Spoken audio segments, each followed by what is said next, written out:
Hey everyone, this is Michael again, and welcome to the Smackdown and AEW Rampage review. Smackdown tonight was from the Resch Center in Green Bay, Wisconsin, while Rampage was taped from the Kia Forum in Inglewood, California. And Smackdown tonight, I thought it was a decent show, in my opinion. We had the Intercontinental Championship on the line, where Gunther defended the title against Braun Strowman. We had Tegan Nox versus Xia Li. We had Smiley Raquel Rodriguez versus Liv Morgan. And the main event, it was Kevin Owens versus SAMI ZAYN. Overall, SmackDown, decent show tonight. But before I get into the review, if you guys haven't checked out my previous video that I uploaded earlier today, my movie review of Avatar, the first Avatar from 2009, is up. So definitely check out my review of that. But really loved Avatar. Just a great, visually stunning film. And just really enjoy it. And I wanted to check out the sequel, but of course the runtime, is long. It's 3 hours, but eventually I'll go check out the sequel at some point.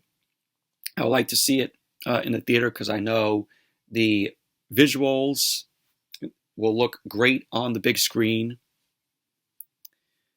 But check out my review of Avatar if you guys haven't seen it yet.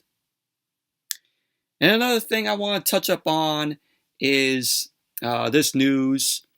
So before SmackDown, there was a talent meeting being held. And Triple H was a part of this talent meeting. And he ended up telling talent that the company sale will not change creative plans. Which I find that bullshit. So I'm going to show you all the article right here. This is courtesy of Ringside News. So here is the article here. Okay, so here is the article courtesy of Ringside News here. It says Triple H tells talent that company sale will not change creative plans. WWE is usually the source of consistent news, and the past week or so did not disappoint. Naturally, there are a lot of things that needed to be covered, and Triple H did his best to address things before SmackDown. We previously reported that WWE held a talent meeting before SmackDown. Triple H is a very busy man because he was on hand to lead that meeting for talent prior to SmackDown's show going live this week. According to a report from PW Insider, Triple H explained that Vince McMahon returned to WWE to gauge a possible future sale, and who they should sell to. It was also made very clear that WWE's creative direction is not going to change. Bullshit! So, it says right here, Triple H thanked the talents for all they do, and told them that Vince McMahon's involvement since returning is to spearhead the search to see if to sell and to who they may sell the company to. Absolute bullshit. We all know that at some point, Vince McMahon is going to weasel his way back to being head of creative, and Triple H is going to be gone from that position. Triple H also reiterated that none of this will see any effect on the current creative team or process. Bullshit! Those were the two main points to come out of the meeting, we are told. While his wife, Stephanie McMahon, has resigned from her roles with the company, Triple H remains in his role as Chief Content Officer and on the company's board of directors. Vince McMahon pulled a ruthless business move when he returned to WWE, and he amended the company's bylaws and made it so that no media rights could be approved unless the majority shareholder, who happens to be himself, gave his blessing. This move saw him return to the board of directors in rapid fashion. Yeah, I find what was said here complete bullshit. Triple H caught himself in a lie, saying that, oh, none of this will see any effect on the current creative team or process. Yeah, he says that now. Wait until Vince bullies his way back into that position of being head of creative. Because look what we saw on Monday Night Raw this past Monday. It felt more like a Vince McMahon book show than a Triple H book show. So, this right here, yeah, there's going to be an effect on the current creative team and the process. I give it a month. Like I said, and my Vince McMahon returns to WWE video. I give it a month until he bullies his way back into being head of creative. So, but yeah, I just gotta touch up on this article. Everything that was said here I find complete bullshit. Saying that, oh, WWE's creative direction is not going to change. Yes, it will. Yes, it will. So, but just had to touch up on this news here. Oh, and I wanted to show this article here. Stephanie McMahon was visibly frustrated over Vince McMahon dismantling her team.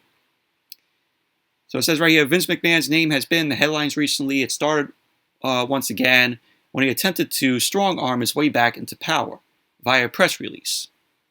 Within just 24 hours, it was confirmed that Vince was back in WWE. And it says right here, to make matters worse, Vince McMahon's own daughter, Stephanie, who was the co-CEO of the company, handed in her resignation a couple of days ago. This news sent shockwaves because nobody expected her to resign. You know, that's true. Nobody expected Stephanie to resign as the co-CEO. So it says right here, according to Fightful Select, Stephanie McMahon and Vince had issues working together as family members. Several sources within the WWE headquarters also know that Stephanie was visibly frustrated over Vince dismantling her team. Regarding reports from Wrestling Observer Newsletter that Vince McMahon and Stephanie McMahon had issues working together as family members, it was noted to us by several sources at WWE headquarters that when Stephanie's team was dismantled, a usually composed Stephanie was disheartened and frustrated about how it happened.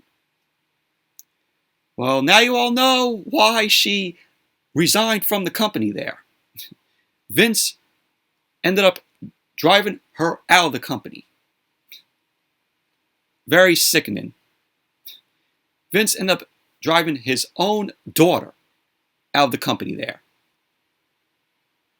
So, just wanted to show you all this news there, you know, with the Triple H story and Stephanie McMahon, you know, frustrated over her own father dismantling her team. So, just had to touch up on this news. So, yeah, just had to touch up on that news. So, but moving on to the review. Smackdown opened up tonight with the Intercontinental Championship on the line. Gunther defended the title against Braun Strowman. And I thought this was a good match to open the show tonight. Braun Strowman ended up coming out first, and then Gunther ended up making his way out. He was accompanied by, of course, Giovanni Vinci and Ludwig Kaiser. So the match started off with Gunther locking in an armbar on Strowman. Strowman ended up throwing Gunther over the top rope to the outside. Strowman went to the outside. He ended up delivering some right hands to Gunther, and he ended up slamming Gunther into the ring steps. Strowman delivered another right hand to Gunther. He got back into the ring, and then Strowman got back out. Strowman did the Strowman Express, with taking out Gunther on the outside, and he ended up slamming Gunther into the commentary table. So at that point, SmackDown went to commercial. Then when SmackDown came back, Gunther was in control of the match. Gunther ended up attacking Strowman's left arm, which his left arm wasn't at 100% for this match. So Gunther attacked Strowman's left arm with an arm bar, and then Gunther delivered a chop to Strowman's chest, to which he followed up with a kick. So Gunther then delivered a knee to Strowman's back. Gunther ended up kicking Strowman's arm. So Gunther ended up going for the cover. Braun Strowman ended up kicking out. So Gunther then delivered a modified armbar. Strowman tried to lift Gunther up, but Gunther ended up, Strowman ended up falling down to the mat. Gunther then twisted Braun Strowman's arm, and Gunther delivered a shoulder tackle to Strowman in the middle of the ring. Gunther then laid another chop to Strowman. Gunther then placed his left knee onto Strowman's injured left arm. Gunther then delivered an armbar on Strowman, but Strowman delivered a forearm to Gunther's face. Gunther came back and delivered a chop to Strowman. Strowman then delivered a forearm to Gunther. Strowman then ended up delivering a clothesline to Gunther, and he ended up slamming Gunther into the turnbuckle. Strowman then delivered a back body drop to Gunther. So at this point, Gunther distracted Jessica Carr. And we had Giovanni Vinci and Ludwig Kaiser. They were on the ring apron. And Strowman delivered some right hands to them. Strowman then delivered a body slam onto Gunther. He ended up going for the cover, and Gunther ended up kicking out. So then SmackDown went to another commercial, 2 commercials during this match. So then as SmackDown came back from the commercial, Braun Strowman was in control of the match. He ended up lifting Gunther up, slammed him onto the mat. So then Strowman delivered a chop to Gunther's chest. Gunther came back, delivered a chop of his own to Strowman. So both guys were just exchanging chops to each other. Gunther then ended up delivering a big boot to Strowman, and he ran the ropes. Strowman came back and delivered a spine buster to Gunther. Strowman ended up going for the cover, and Gunther kicked out. Strowman was going for a mountain bomb to Gunther, but Gunther ended up getting out of it, and Gunther ended up hitting Strowman with a right hand. So Gunther ran the ropes, and Strowman delivered a clothesline to Gunther. Strowman then ran toward Gunther in the corner. Gunther moved out of the way. Then Gunther then delivered a drop kick to Strowman, to which he followed up with a clothesline. So Gunther ended up going for the cover. Strowman kicked out.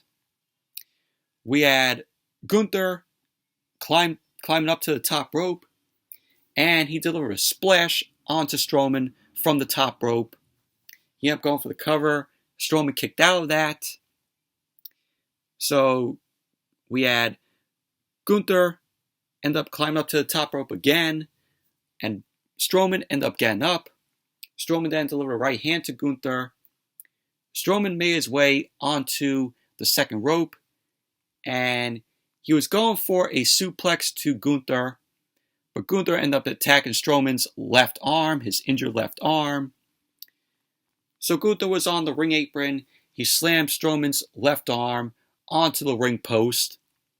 Gunther ended up getting into the ring, and he delivered a powerbomb to Strowman, which that powerbomb looked pretty terrible. So Gunther ended up going for the cover, and there you go. Gunther ended up winning the match, retaining the Intercontinental Championship. Overall, I thought this was a good match to open the show, and I'm glad that Gunther ended up retaining the Intercontinental Championship, which I knew, Braun Strowman wasn't going to win the title. But overall, very good match to open the show. Both guys, gave one hell of a match here. So then we went backstage, and we saw Sami Zayn. Sami Zayn was outside of the Bloodline's room. So Sami Zayn knocked on the door. Paul Heyman ended up coming out. And Sami Zayn ended up telling Paul Heyman that he is here to talk strategy with the guys. So Paul Heyman ended up telling Sami Zayn that no one is there except for himself. Heyman ended up saying that he told the tribal chief, Roman Reigns, last week that we can do Sami Zayn versus Kevin Owens and have the Usos and Solo Sikoa end up helping him. So Roman ended up telling him that it won't happen and that Sami Zayn will have to do it alone out of love. So then Sami Zayn ended up asking Paul Heyman to text Roman and tell him that he made the right decision. Sami Zayn ended up telling Paul Heyman that that isn't a prediction. It's a spoiler. So pretty much that was basically that. So, we saw Kevin Owens versus Sami Zayn, which was the main event of Smackdown tonight. Even though we've seen Sami Zayn and Kevin Owens go at it a lot of times before, I said, this is the 1,000th match we're going to see with Kevin Owens and Sami Zayn. So then as SmackDown came back from the commercial, Rey Mysterio ended up coming out. Rey Mysterio ended up coming down to the ring. So he got in the ring, he got on the mic, and he ended up saying that the holidays are very exciting and special. Especially when you have been on the road for so many years. You cherish the time you spend with your family, especially at Christmas. So Rey ended up saying that he didn't have a very Merry Christmas, and that his son Dominic tried to ruin things again. And now he's walking around like he is a thug, a criminal. And he ended up saying that when he saw Dominic like that, as a father, it broke his heart. And of course, the video was online. They showed it on Monday Night Raw and on SmackDown of the video with Dominic and Rhea Ripley coming to Rey's house. And then Dom, of course, being arrested. So Rey ended up saying that as a man, he is fed up with Dom's bullshit. He ended up saying that he came to SmackDown for a fresh start, and he won't let Dom provoke him. He ended up saying that he knows what he needs to do is to get right back on track.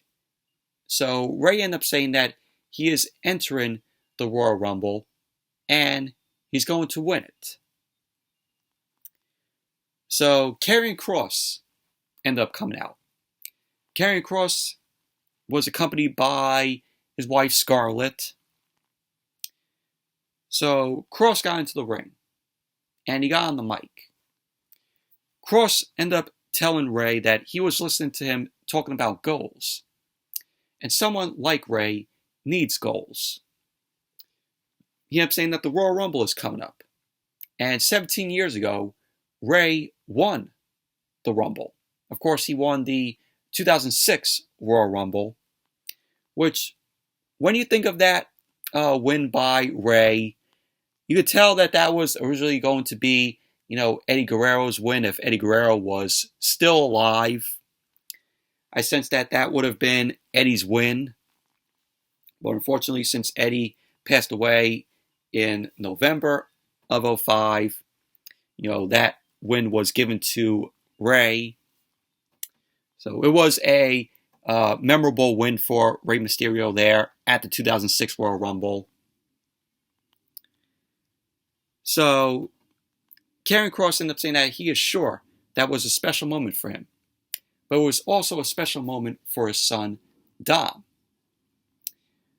So Kross ended up saying that his father is a real-life superhero. He goes out and wins the big one.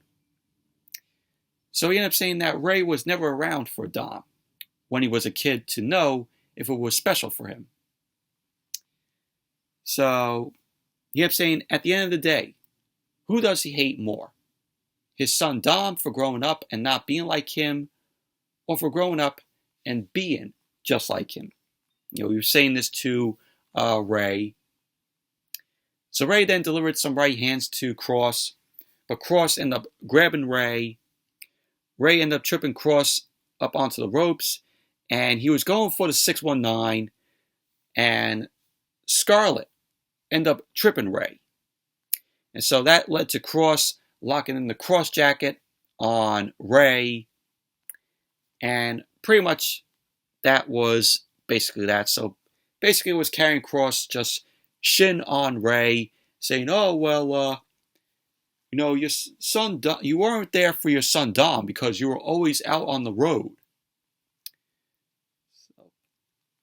But overall, I thought this was a pretty good promo here from Ray, and then Karrion Kross coming out there. But I liked it.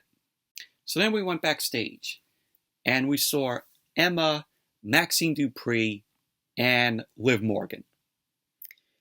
Emma ended up telling Liv entering the Rumble as number one is not the best way of wanting to go to WrestleMania. So Maxine ended up saying that Liv doesn't stand a chance. So in came Smiley Raquel Rodriguez. She ended up saying that the best strategy would be to enter the match last. So Raquel ended up saying that she was built to win it. So then Liv ended up saying to Raquel that she got her palm read today. So Raquel then looked at Liv's hand. Liv ended up slapping Raquel in the face. She ended up slapping those Colgate pearly whites. And so Liv ended up challenging Raquel to a match, to which Raquel ended up telling Liv that she is on. Pretty much that was basically that. So Liv Morgan was hanging out with the catering girls, Maxine Dupree and Emma. But that was that. Who cares? And then we had Tegan Nox versus Xia Li. This was a quick match. Xia Li ended up making her way out. The Mortal Kombat girl with her gimmick. So the match started off with Tegan Nox. She delivered some right hands to Xia Li, and she followed up with an uppercut. So Tegan Nox ended up delivering a cannonball into the corner. She climbed up to the top rope. Xia Li got up, ended up tripping Tegan Nox. Xia Li ended up throwing Tegan Nox off the top rope. She ended up going for the cover. Tegan Nox kicked out. So at the end of the match, Tegan Nox delivered a Shining Wizard to Xia Li. She went for the cover, and there you go. Tegan Nox ended up winning the match. Very quick match. It was also very meh, in my opinion. So Tegan Nox got a win. So then we saw a clip of the Viking Raiders. The Viking Raiders end up attacking Drew McIntyre and Sheamus after Smackdown went off the air last week. So we had a promo from the Viking Raiders and Valhalla, Sarah Logan. And they were talking about, Drew McIntyre and Sheamus, or pretty much Sarah Logan was talking about Drew McIntyre and Sheamus. So that was basically that. So it looks like we're going to get the Viking Raiders versus Drew McIntyre and Sheamus. So then we went backstage. Adam Pearce was there along with Drew McIntyre and Sheamus. McIntyre ended up telling Adam Pearce that they want a tag team match tonight, that him and Sheamus want a tag team match. Sheamus ended up saying that he wants the Usos tonight. So Drew McIntyre and Sheamus end up chopping each other on the chest as they were disagreeing. So Adam Pearce ended up saying that next week he is starting a tag team tournament where the winners will become number one contenders for the SmackDown Tag Team Championship. So Adam Pearce ended up saying that they will have a match against the Viking Raiders next week. So Sheamus ended up saying that in this tag team tournament, he foresees banger after banger after banger after banger. So there you go. We're getting a tag team tournament. The winners will become the number one contenders for the SmackDown Tag Team Championship. Of course, held by the Usos. So, we only need one tag team title in the tag team division. We don't need, Raw Tag Team Championship. We don't need SmackDown Tag Team Championship. All we need is one belt for the tag team. One. Not two, one. So pretty much, I hope that they don't take the titles off the Usos that quick. If you were to take the titles off the Usos, wait until WrestleMania. Don't do it at the Royal Rumble. Save it for WrestleMania. That way, somebody could take the Raw Tag Team Championships off the Usos, and one could take the SmackDown Tag Team Championships off the Usos. Wait until WrestleMania to do that.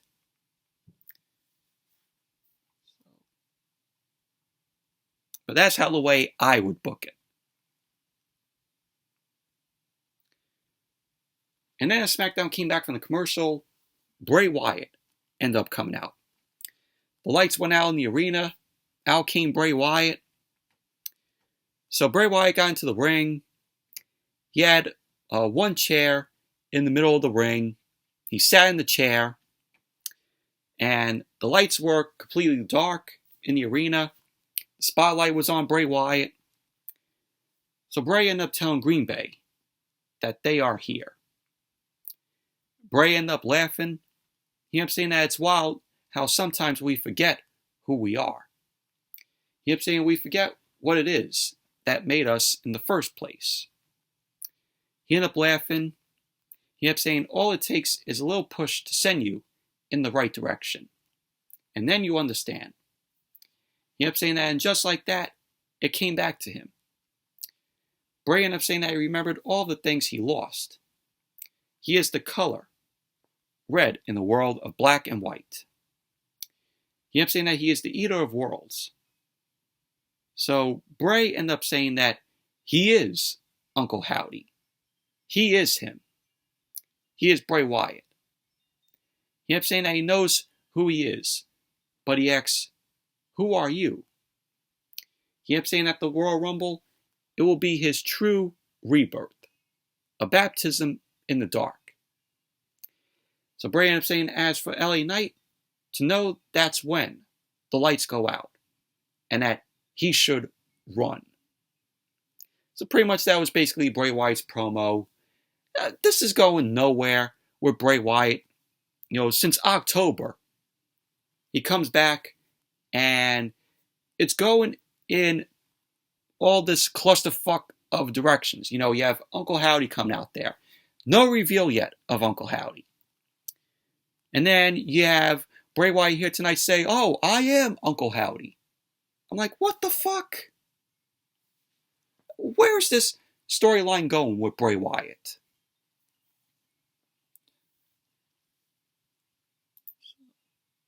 It's like a jumbled mess, this storyline. But what I liked there was, Bray Wyatt sitting in the chair that he had when, he was the Eater of Worlds, Bray Wyatt.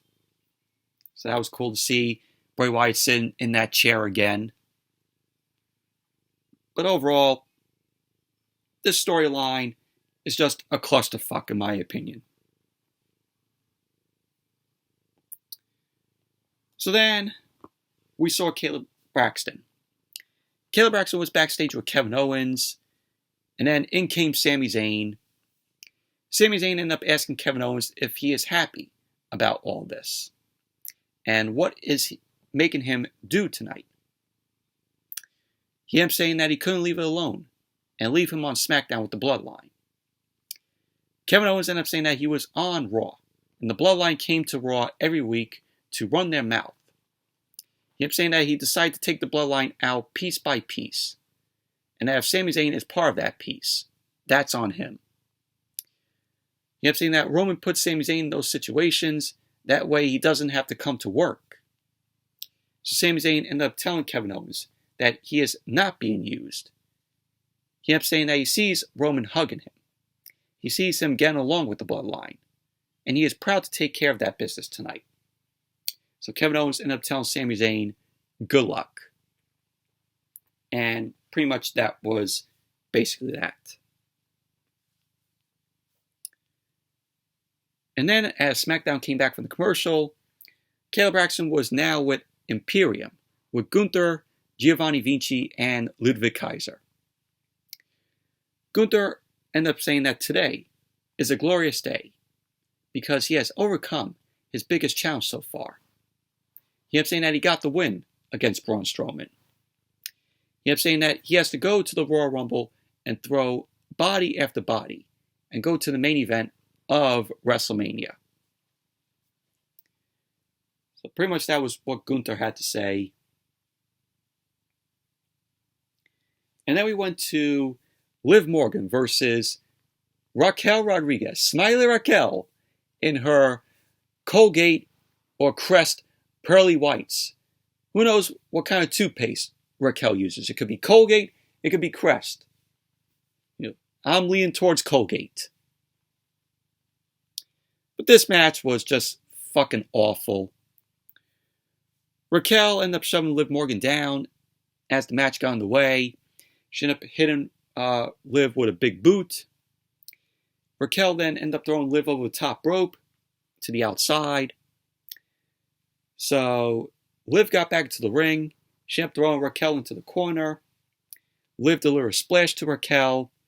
She ended up running towards Raquel once more with a splash, but Raquel ended up coming back, ended up hitting Liv with a splash. So Raquel ended up going for the cover, and Liv ended up kicking out. Raquel then ended up lifting Liv up.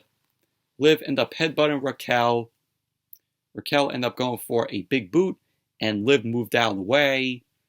Liv ended up trying to throw Raquel over the top rope, but Raquel came back, delivered a back elbow to Liv. So Raquel then slammed Liv into the corner. She ran towards Liv. Liv moved out of the way, and Raquel ended up slamming face first into the corner, into the turnbuckle. Liv delivered a clothesline to Raquel over the top rope, and she sent Raquel to the outside. So we had Raquel end up dragging Liv to the outside. She lifted Liv up. Liv ended up slamming Raquel into the ring post, and she ended up throwing Raquel into the ring steps. Liv then ended up grabbing a table from under the ring.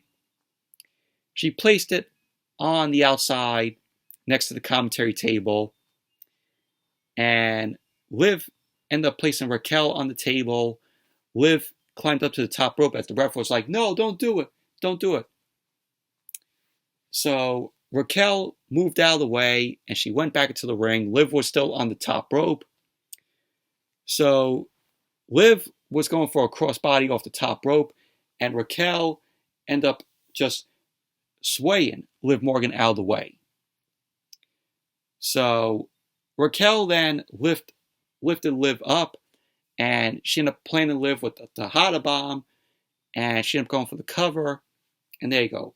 Raquel Rodriguez, Smiley Raquel, ended up winning the match. Overall, terrible match this was. Awful.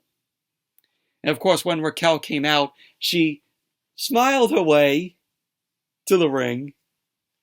Yeah, gotta get those pearly whites, those Colgate pearly whites to shine on TV.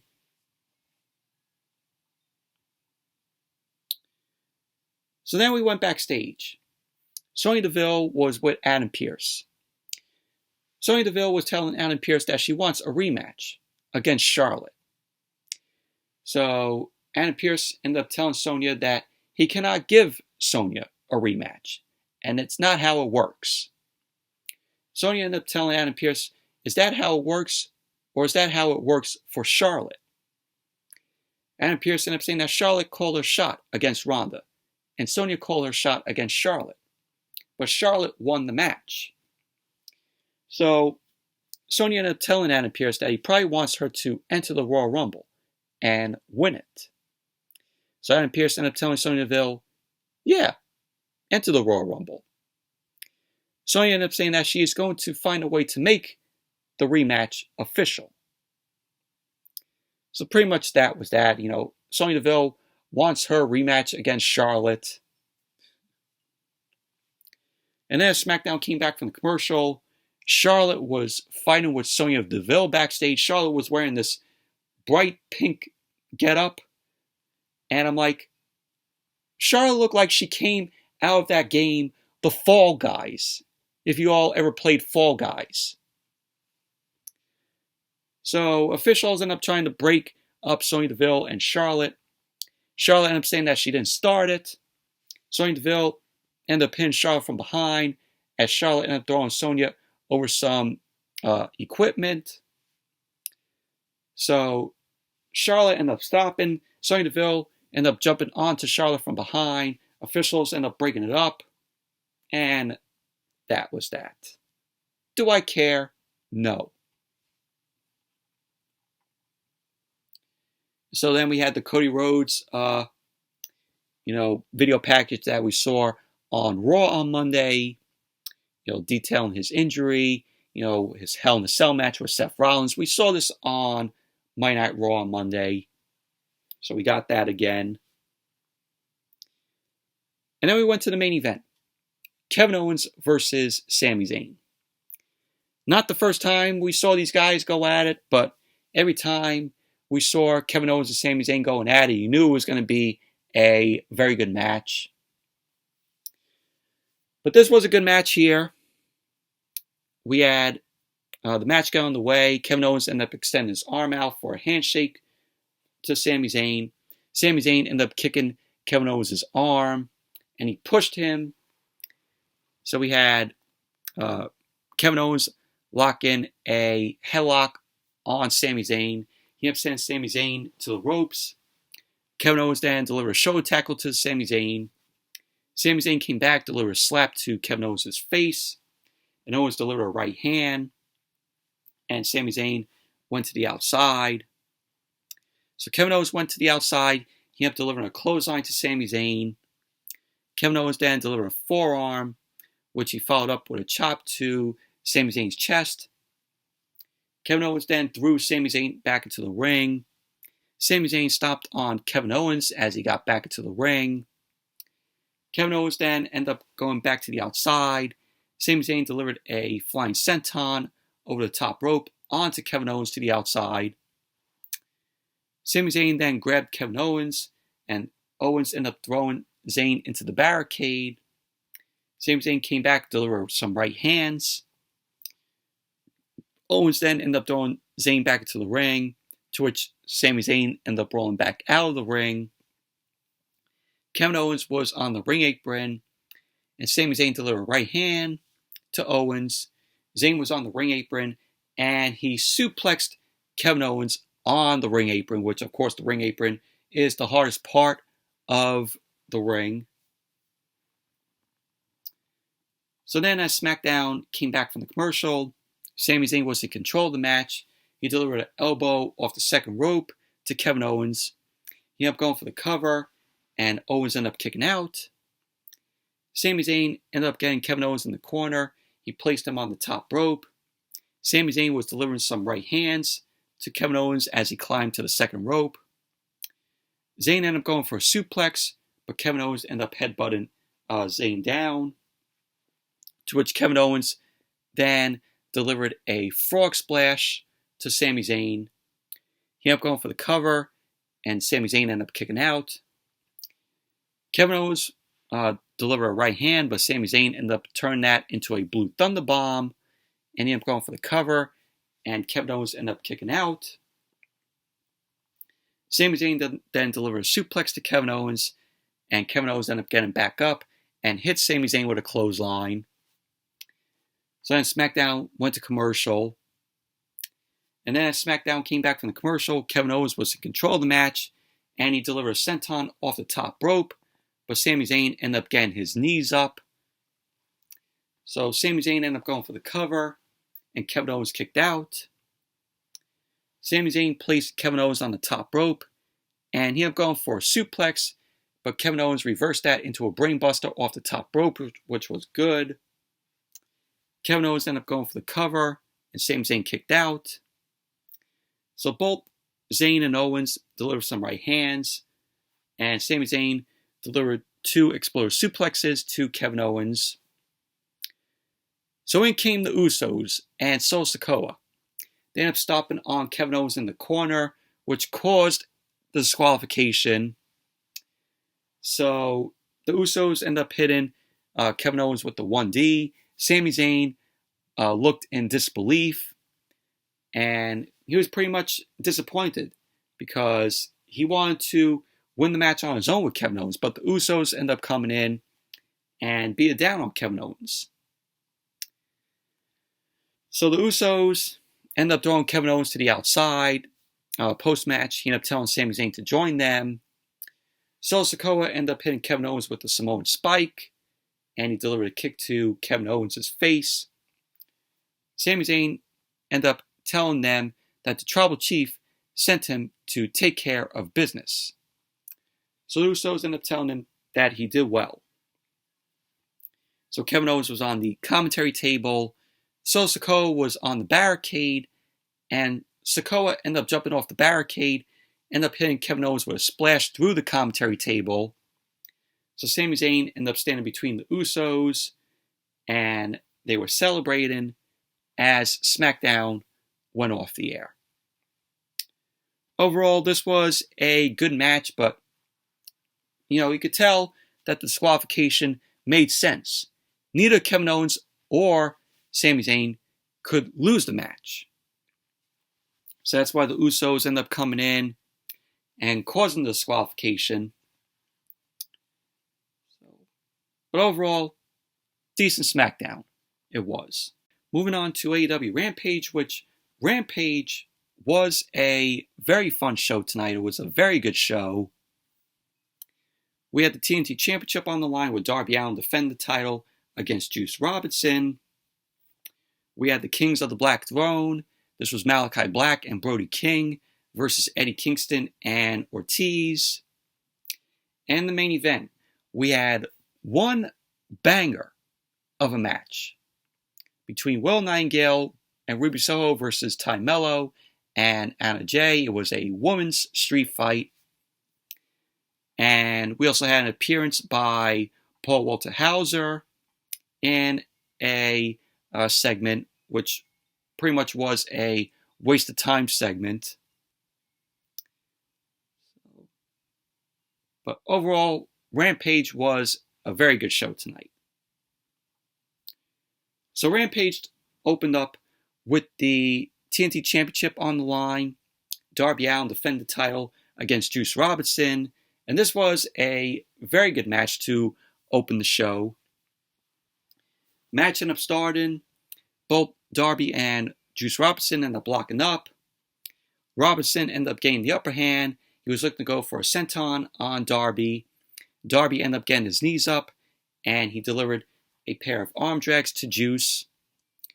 Juice ended up sending Darby Allin to the outside, tossed him into the ring steps. He ended up getting Darby back into the ring, started delivering some right hands to Darby.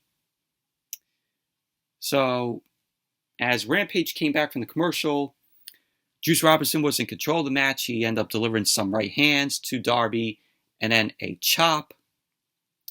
Darby fired back with a shotgun drop kick. He ended up flying to the outside. So, he ended up getting Juice Robinson back into the ring. He was looking to go for the coffin drop off the middle rope, but Juice Robinson blocked the coffin drop, ended up knocking Darby down to the mat, to which he then followed up with a kick. So we had Juice Robinson end up getting Darby Allin up on his shoulders. He ended up delivering the jumping double knees. He was looking to go for the cannonball, and Darby moved out of the way. So Darby then delivered the Code Red to Juice Robinson. So he then went up to the top, and he ended up setting up for the coffin drop. Juice Robinson ended up pulling Darby down and delivered some chops to Darby. So Juice ended up delivering a lariat to Darby, and then he ascended to the top. He ended up looking to take Darby for a ride. Darby countered that into a Scorpion Death Drop, and then Darby went up to the top, and he delivered the Coffin Drop onto Juice Robinson. He ended up going for the cover, and there you go. Darby Allin ended up winning the match and retaining the TNT Championship. Post-match, Sting ended up heading down to the ring, and he ended up celebrating with Darby Allin, and pretty much that was basically that. But overall, this was a very good match from Darby Allin and Juice Robinson. Obviously, Darby was going to retain the title. And then we had a promo from Powerhouse Hobbs. So Hobbs had a book in hand. He ended up saying that the Phoenix once rose from the ashes, and he broke its neck. Hobbs ended up saying that he took the ashes just like his hopes and dreams were taken from him. Hobbs ended up saying now he's going to spread those ashes to everyone he hurts in AEW. So Hobbs is putting the AEW locker room on notice. So pretty much that was basically what he had to say.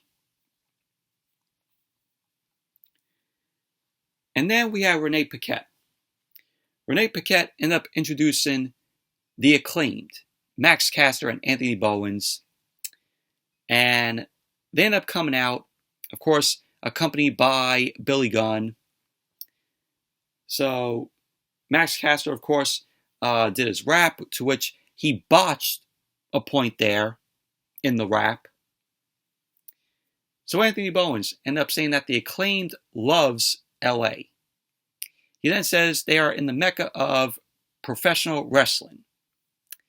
He ended up calling for everyone in the arena to throw their scissors up, because tonight is the night they cement their legacy, to remind the generations to come that everyone loves the Acclaimed. So pretty much cement was in this rectangular thing on a podium, and we had Billy Gunn, Max Caster, and Anthony Bowens were about to put their scissors into the cement, like outside Grumman's Chinese Theater in Hollywood.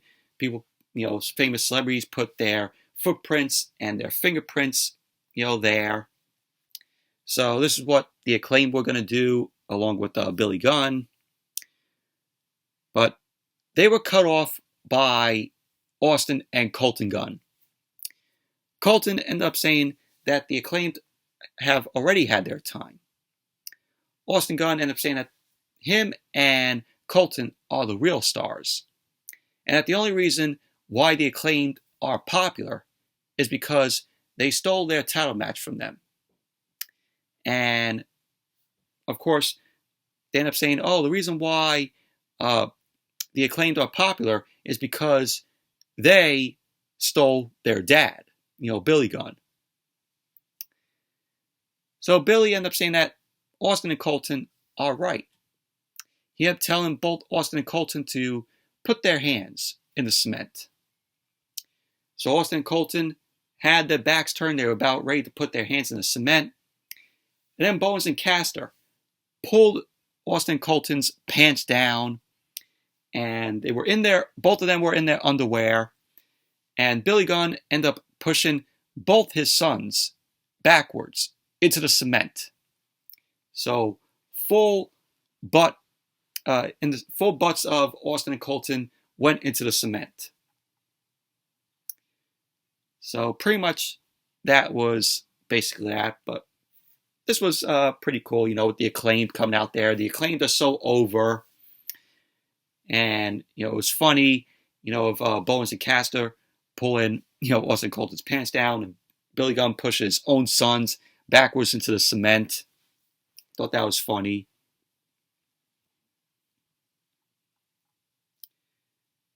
And then we had the Kings of the Black Throne. This was Malachi Black and Brody King versus Eddie Kingston and Ortiz. Pretty much Eddie Kingston and Ortiz are not having the best, focused team here right now. But this was a pretty decent match here. So Ortiz and Brody King started off the match. Brody King delivered a back elbow to Ortiz. Ortiz fired back with some chops and elbows to Brody King. Brody King came back, delivered a boot to Ortiz, and he delivered a chop of his own to Ortiz. Ortiz then delivered a pair of drop kicks, and Brody King ended up whipping Ortiz into the corner. Eddie Kingston ended up tagging in. Brody King ended up taking in Malachi Black, so it was Eddie Kingston and Malachi Black going at it. Both guys locked up. Malachi Black ended up delivering a kick to Eddie Kingston's chest. Kingston fired back with a chop to Malachi Black. And then he mocked Malachi Black, with sitting cross-legged. So both Eddie Kingston and Malachi Black sat cross-legged.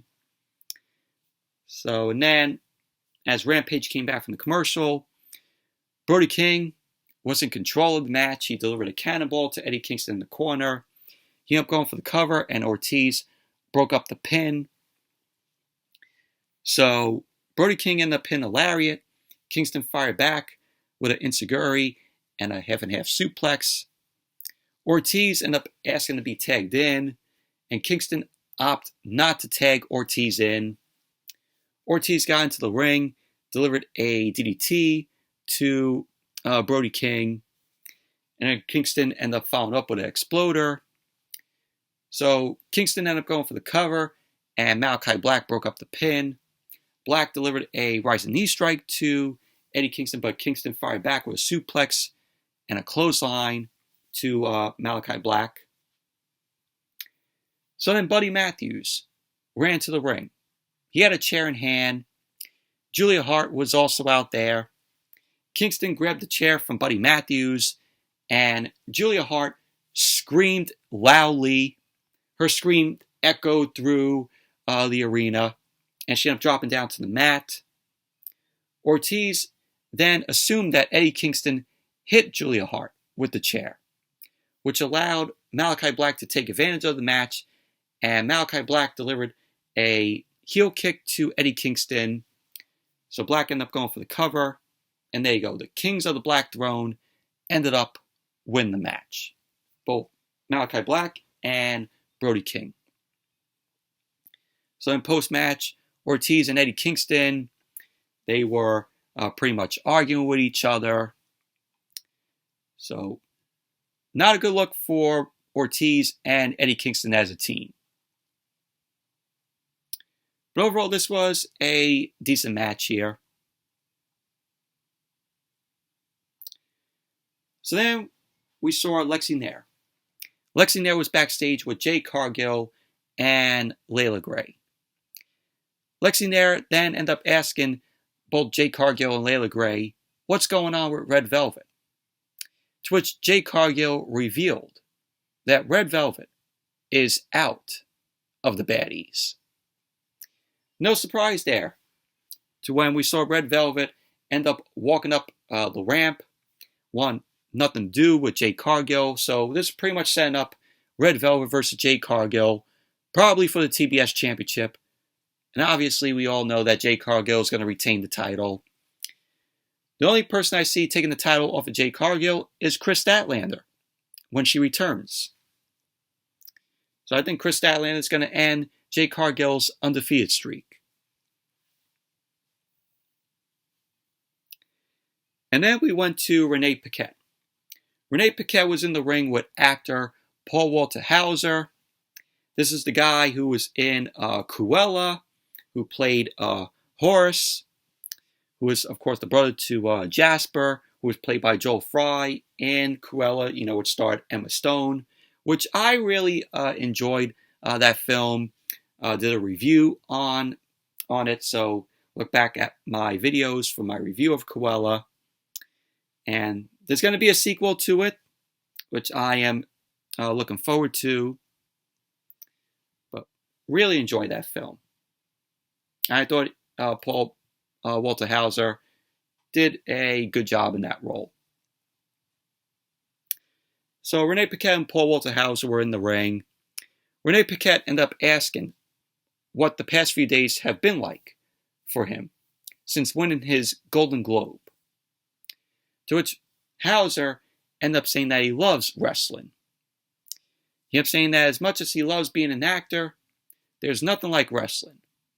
And he ended up saying that you never know what will happen in AEW. So then Danhausen ended up coming out. Danhausen headed to the ring. Danhausen ended up saying that he's here to talk about awards because he's the #1 merchandise seller in AEW. But he wasn't given a physical award. He ended up saying that due to that, Hauser should give him the Golden Globe he's holding in his hand. And then this brought out Jay Lethal, Sanjay Dutt, Satnam Singh, and Jeff Jarrett. These guys came down to the ring. Hauser ended up saying that they're on his home turf. So Hauser ended up telling Jeff Jarrett that he looks like a woman who owns a Crunch Fitness. And that, he wasn't the one who was playing the guitar. Jeff Jarrett wasn't the one who was playing guitar. And he ended up saying that, his buddies. Hauser ended up saying that Jeff Jarrett's buddies, Jay Lethal, Satnam Singh, and Sanjay Dutt, look like they're dressed for a prom homecoming. So that pretty much led to Jay Lethal knocking Hauser down to the mat with a right hand. Satnam Singh ended up keeping Danhausen from helping out, so he blocked Danhausen in the corner. And so Jeff Jarrett ended up smashing Hauser with his guitar. And Hauser was laid out, and pretty much that was basically that. Jay Lethal then picked up Hauser's Golden Globe, ended up hitting Danhausen with it. And before he could do that, Orange Cassidy and the Best Friends ended up heading down to the ring. They ended up making the save. So Satnam Singh, Jay Lethal, Jeff Jarrett, and Sanjay Dutt retreated out of the ring, and they still had Hauser's Golden Globe in hand. And pretty much that was basically that. This was a waste of time. This was an absolute waste. Why is Jeff Jarrett on TV? I ask why. And then we went to the main event. A women's street fight. Ruby Soho and Will Nightingale versus Anna Jay AS, and Melo. This was a awesome match. This was a banger of a match here. So the match started off with Anna Jay and Melo. Then it panned down to the ring, and they were attacked by Ruby Soho and Will Nightingale on the ramp. So they were attacked from behind by Soho and Nightingale. So Will Nightingale ended up delivering a big boot to Anna Jay, and Ruby Soho ended up telling Nightingale to get the tables, just like Bubba Ray, Bully Ray used to tell Devon, Devon, get the tables. So then Anna Jay ended up leveling Ruby Soho, ended up pushing her down the ramp. Will Nightingale sent Melo into the barricade. Anna Jay ended up sending Ruby Soho into the ring apron, and then tossed her into the ring post. So she ended up sending Ruby Soho bouncing off the timekeeper's table. Will Nightingale and Melo were teetering on the middle rope. Anna Jay ended up sending Ruby Soho into the ring steps, and she ended up tossing a garbage can over her head. So Melo ended up delivering a double stomp off the apron onto the garbage can that Ruby Soho was in. And all we saw was Ruby Soho bleeding profusely from her head. I mean, she was spewing buckets of blood raining down from her forehead. She was that badly bleeding. So we had Anna Jay and Melo. They were tossing chairs in the ring. they end up setting up a row of chairs facing one another. So they end up sending Ruby Soho and Will Nightingale, and then they end up taking the seats that were across from them. So we had all four women. They were exchanging forearms. Melo ended up delivering a super kick to Ruby Soho. She ended up sending her to the outside. And she ended up joining Anna Jay and being down on Will Nightingale. So Ruby Soho ended up fighting back. She ended up hitting Melo with some forearms. Will Nightingale ended up repeatedly hitting Anna Jay with a garbage can lid on the outside. Melo ended up hitting Will Nightingale with a kendo stick. And then she delivered a super kick to her. So she ended up getting Will Nightingale back to the ring. Anna Jay ended up tossing the garbage can inside. Anna Jay ended up planting Will Nightingale with a gory bomb on top of the garbage can, which was crazy. So then Melo ended up grabbing barbed wire from under the ring, and she passed it to Anna Jay. Anna Jay ended up putting it on her forearm.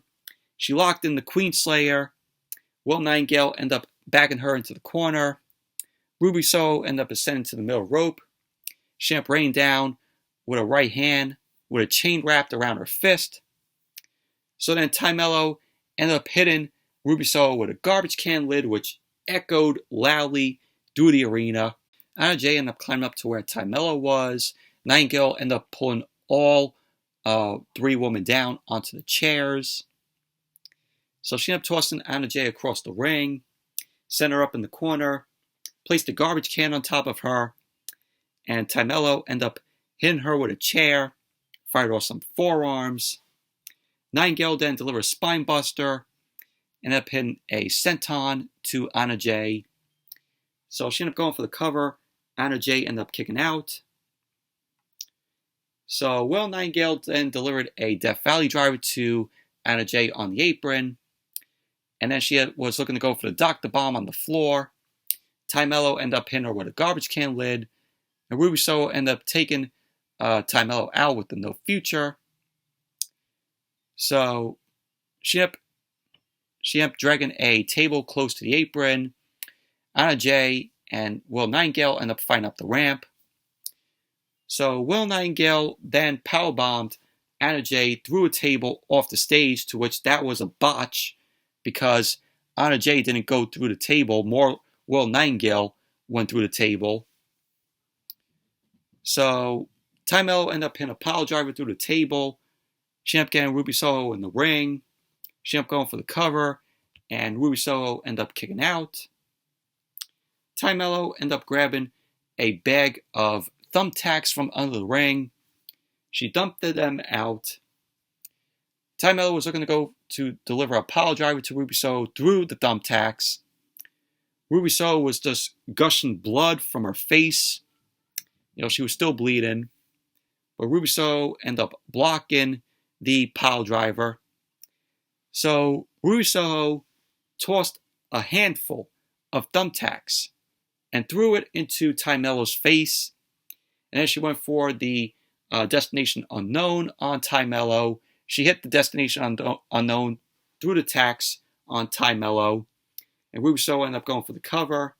And there you go. Ruby Soho and Will Nightingale ended up winning the match. Post-match, Ruby Soho ended up fist bumping Will Nightingale. And pretty much that was basically how Rampage went off the air. Overall, this was an awesome women's match. I thought this match was going to suck, but it surprised me. It was a very good, awesome banger of a match. And got to give props to Ruby Soho there. Just her bleeding profusely through the match was just very crazy. And all these women, they did very well in the match. Ruby Soho, Will Nightingale, Melo, and Anna Jay. All these women gave it all they got for this street fight. But it was just awesome. But Rampage, very good show tonight. But anyways, that's it for my review of SmackDown and AEW Rampage. Thank you all for watching. Hope you all enjoyed this review. Give the video a thumbs up, comment, subscribe. Be sure to check out my movie review of Avatar if you guys haven't seen it. So, till next video, I'll see you all later.